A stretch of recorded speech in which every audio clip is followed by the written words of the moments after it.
Crisil has released its latest roti rice rate, the monthly indicator that tracks the cost of a basic food plate, and there's some relief for consumers because according to Crisil, the cost of both vegetarian and non-vegetarian thalis have now are down 13% on a year-on-year basis in the month of November, driven largely by a sharp drop in vegetable and pulse prices. So what triggered this decline, and will this trend continue? To break this down for us, we are now joined by Pushan Sharma, Director at Crisil Intelligence, now joining us.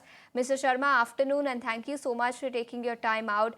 Your latest report suggests that prices of food thali have declined by nearly 18% in the month of November. If you can take us through what led to that, what is the outlook, and most importantly, do you think this is temporary in nature or perhaps a part of a larger structural trend which is likely to continue? So firstly, thank you for having me on your show. If you look at the food plate cost, and this is the food plate that is the cost we come up with, is the cost to prepare the food plate at home. We're seeing a 13% decline in both the vegetarian and non-vegetarian versions of the food plate. Large reason behind this is a sharp decline that we're seeing in vegetable prices and also pulses. If we talk about vegetables, the three main heads in this, which is tomato, onion, and potato, they've all been seeing a structural decline. If we talk about onion, for example, that has seen a 53% decline year on year. Now, you would recall that typically the October-November period is when onion prices used to shoot up. And the reason behind that would be that this is the period which is the grey window between the rabi and the kharif season. So the stocks for the rabi season would decline and the kharif stock would not come into the market, and that is what would lead to the sharp increase in prices. Prices typically would breach about 50, 60, sometimes even going to 100 rupees per kg level. But this year the onion prices are to the tune of around 25, 26 rupees a kg. One of the reasons is that the rabi harvest, which comes in around March this year and is stored, that was pretty high. The second and very critical reason is that a lot of the onion that we produce is exported.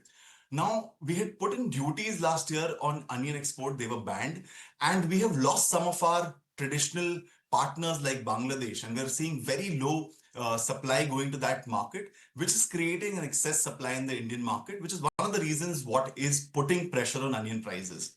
Other than that, potato as well as tomato, the prices are on the lower side. In addition to that, pulses, we're seeing a lot of imports coming in for pulses.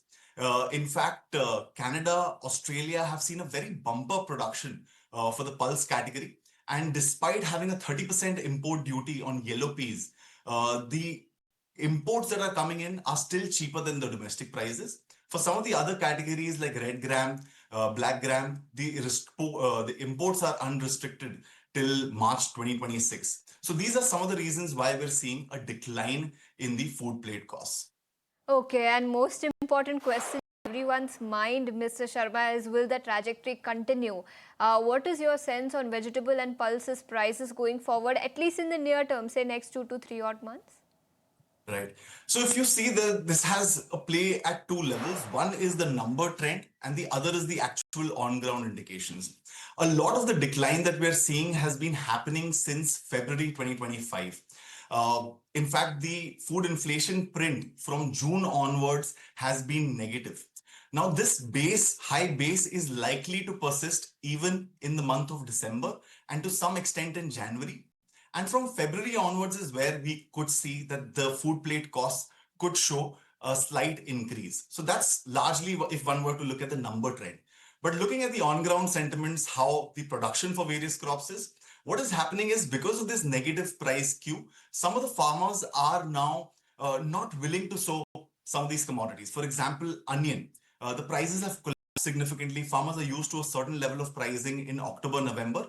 That is dissuading farmers to go for the crop for the rabi season. And the rabi season, the sowing takes place in November, December. The harvest happens in March, and 60-65% of India's onion production happens during the rabi season. So in the near term, over the next couple of months, one could say that the food inflation print and the thali costs will be subdued. But when the harvest starts happening from March onwards, and because of this negative price skew, because lesser farmers will go for the crops because they are dissuaded from the prices, the print could be higher from March onwards because the supply is going to be lower. and also because the base also becomes lower during the same time period.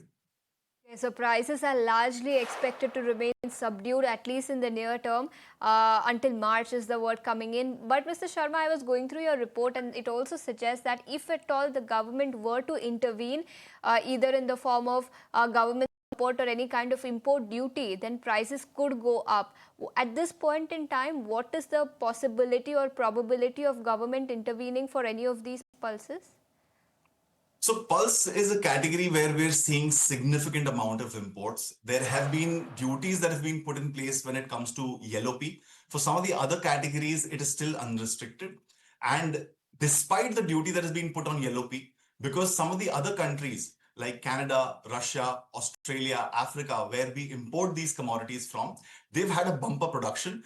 Despite the duty, the landed price is still lower than the domestic prices. So unless the government increases the duty, only then could we see an inch up in prices pulses. Otherwise, the prices will remain range bound and moderate in the near future.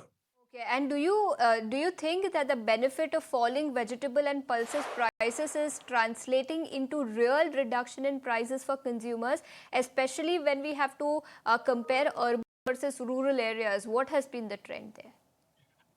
The out of home consumption that happens, and this is not what this particular food plate cost indicates, that is not really showing a sharp decline because some of these prices are fixed. Say, for example, if someone goes to the restaurant, that may lead to a slight improvement in the margins of the restaurants. But for the consumer that is preparing meal at home, there we're seeing a tangible decline in the cost of preparing these food plates. Now, this only tells us one side of the story. About 50% of our population is actually engaged in bringing up these crops, in harvesting these crops, engaged in agriculture.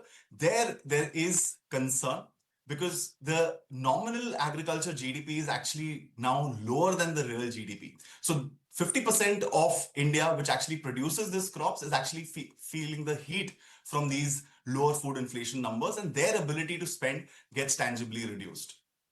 Okay, so that's the view coming in as far as price outlook is concerned, and you firmly believe that they are expected to remain tepid, at least in the near term. Mr. Sharma, thank you so much for taking your time out and joining us here on ET Now. But that's all the time we have on this edition of Commodity Central. But don't go anywhere. Newsroom will come up.